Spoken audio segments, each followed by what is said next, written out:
What's up, guys? Welcome back to the channel, man. And I'm gonna just start the video off the rip by saying Marathon is one of the best competitive first-person shooters I've played this generation by far. It is by far one of my favorite games of this generation and by far one of my favorite shooters of this generation. And to have just straight up clarity, I do not have a deep background with extraction shooters, especially as a console-centric gamer. But after trying Arc Raiders and taking a risk on that, I really enjoyed it. I didn't stick with it as much as I did with Marathon, but I did enjoy the time I spent into it. I reviewed it. You guys can check that out. And I do plan on going back and playing with my friends and stuff eventually. Now, my history with Marathon. The moment this game got announced and revealed, I was immediately intrigued by the art style. So if you're familiar with me or my channel, I love art design, I love art direction, and I love good sound design and audio in video games. And Marathon called out to me immediately from the trailer. I am also a sci-fi junkie. Halo Reach is one of my favorite games of all time, and the Halo series in general is one of my favorite gaming franchises, period. I love it. Can't wait to see the future of Halo, right? Now back to the topic. Bungie are responsible for some of my favorite shooters and some of my favorite games in general. So I was more than willing to give this game a shot. I was like, man, I hope it's not, a $70 game, because it didn't call out to a lot of people. It immediately was getting, a negative connotation. And I'm gonna be honest, just because I love the game and I think it's one of my favorite games in recent memory, I'm not gonna sugarcoat it. A lot of that hate kind of was deserved. You had these guys stealing art and art designs and stuff like that on Twitter. Now, to be fair to Bungie, they reached out to the guy, they made it right, and he whoever it was, right, are actually credited in the credits. So I think it was dope that they went that direction and making things right. Do that excuse what they did? I honestly do not think it excuse it, but the fact that they made things right is what stood out to me. And speaking of making things right, I really love how they listen to the community along the way. The first month in so far, they've been making changes, making adjustments, some for the good, some for the worse. But what I like is they are very hands-on and listening to the community and making changes and, even quality of life changes. The way this game has grown within the close to 2 months that it's been out, to me, is awesome. And I got to commend them for that. Because it's a lot of great multiplayer games out here that people love that just do not get supported. Halo Infinite is one of my favorite games as well this gen. Had a good run. I think it still had legs to run, but unfortunately the support got chipped. And that thing can happen a lot when these games have to constantly be supported, but it might not keep the player base and stuff that is needed. Thankfully, a lot of hate has been going on with this game, people hoping it failed, but we got some news actually today of me making this video that it was the 4th or 6th best-selling game. I believe it was the 4th best-selling game. I'll put this graphic up in the video regardless, so you guys can see for yourself, in the United States. So March was a really big month. You had Crimson Desert, which was a heavy hitter, sold 5 million copies. You have Pokemon Pocopia selling like hotcakes everywhere. So it's some stiff competition out there for the game to be selling well. So I'm really happy about that. I love the community. I can't state that enough. But that's been a long ass intro, just giving some history about how I felt about this game leading up to launch and how I felt about the genre overall and my lack of history with the genre, I should say. So let's get into the review, man. This game is awesome. I got good energy right now because I'm coming off of finishing a Vault 5 run with my buddy Gritty Gaming. Great guy, man. My brother for life. We popped the platinum together earlier. For me, we popped it on a failed run in Cryo. And for him, we just popped it before I recorded this video on a successful run in X-File and Cryo. So that is absolutely amazing. Let's get into it, man. First of all, the way the game is set up, I really like it. You got multiple maps. You got Perimeter, you have Dying Marsh, you have Outposts, and you have the end game, which is Cryo. And each map is deeper than what it seems on the surface. Perimeter is kind of like your introduction area, get you familiar with the game. But 100 hours in, when I go back to Perimeter, it's cracking on Perimeter. Perimeter is not just like some map you can sleep on, especially once they added rank and stuff like that. Dying Marsh is just beautiful, man. It could be either raining or storming when you load into that map.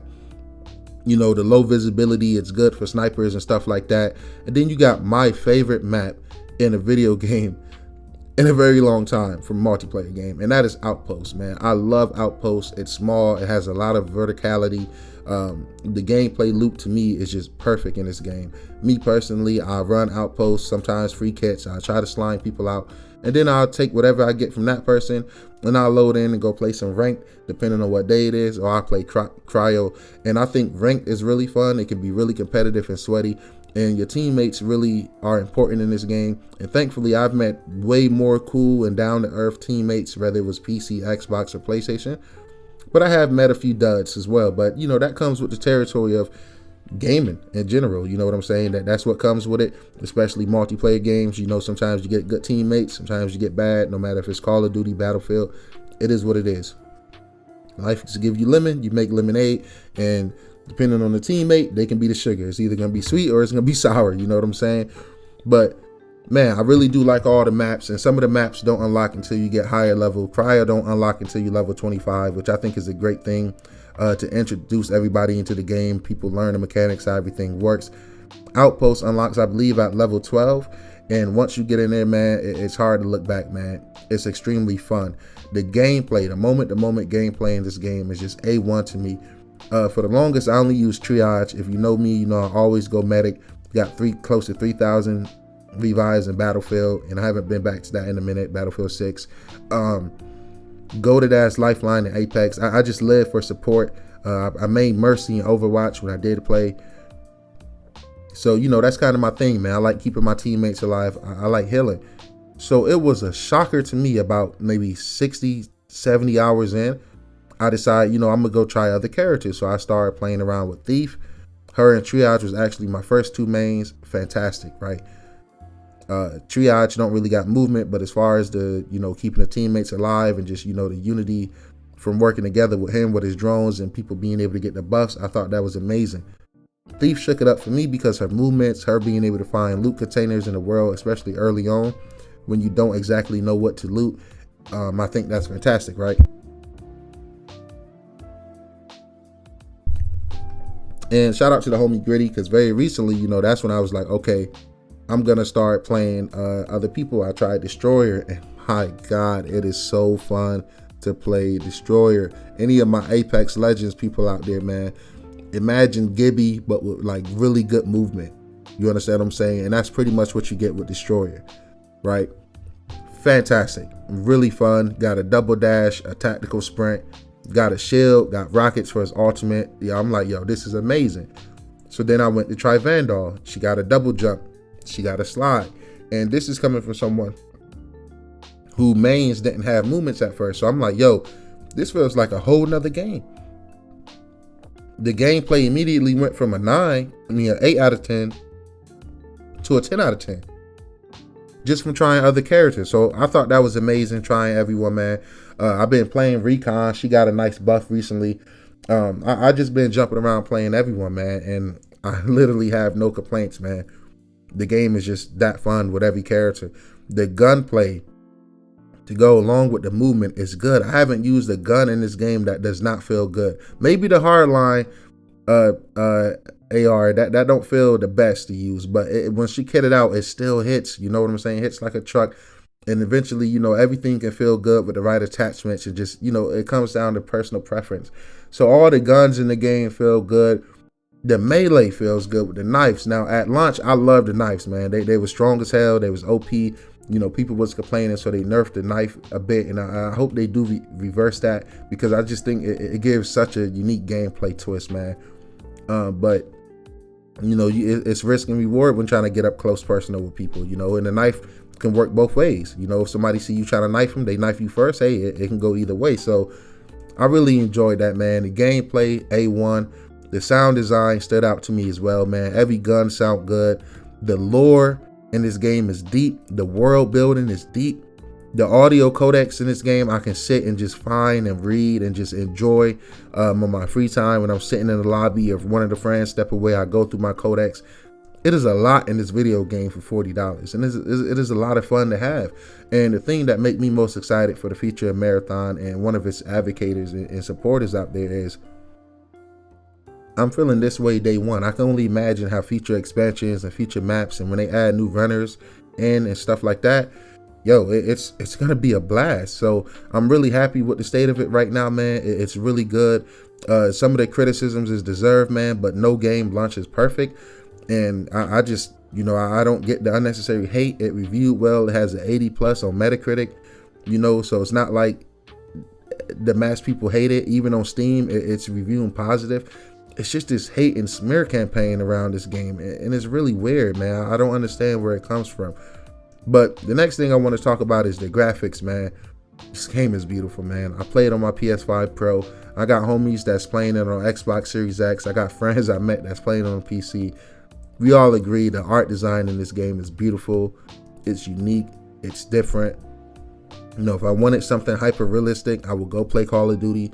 I would go play Battlefield. I love this unique aesthetic that they got going on with this game and this world. It just makes me want to go watch lore videos and just immerse myself further into this game, man. So I literally don't have any complaints about it. It's one of my clear Game of the Year front runners right there with Resident Evil Requiem.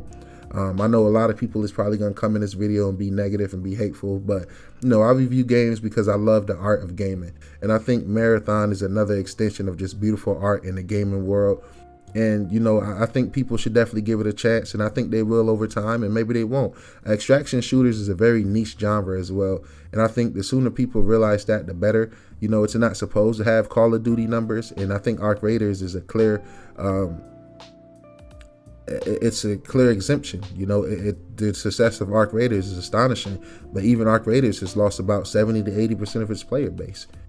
So yeah, it's been your boy NextGenNero, man. Marathon is an amazing game. I absolutely love it, yo. I can't recommend it enough. For 40 bucks, what are you waiting on? Go check it out. I believe it's on sale right now for 30. And if you don't click with it, that's okay.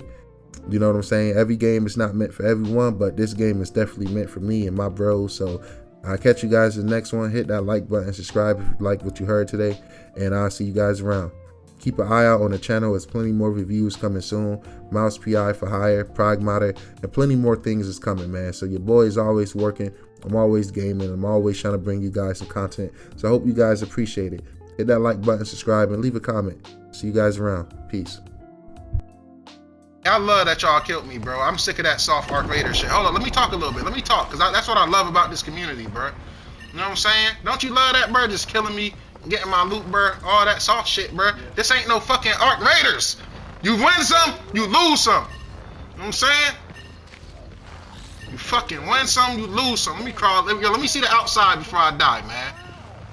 Let me get outside, man. Let me see the fucking sunset. That's all I want to see before I die, brother. Yeah, look, let me see the sky. Yeah, thank you, boys. Look at this fucking tree. That's all I wanted to see, man. Hey, enjoy the free loadout.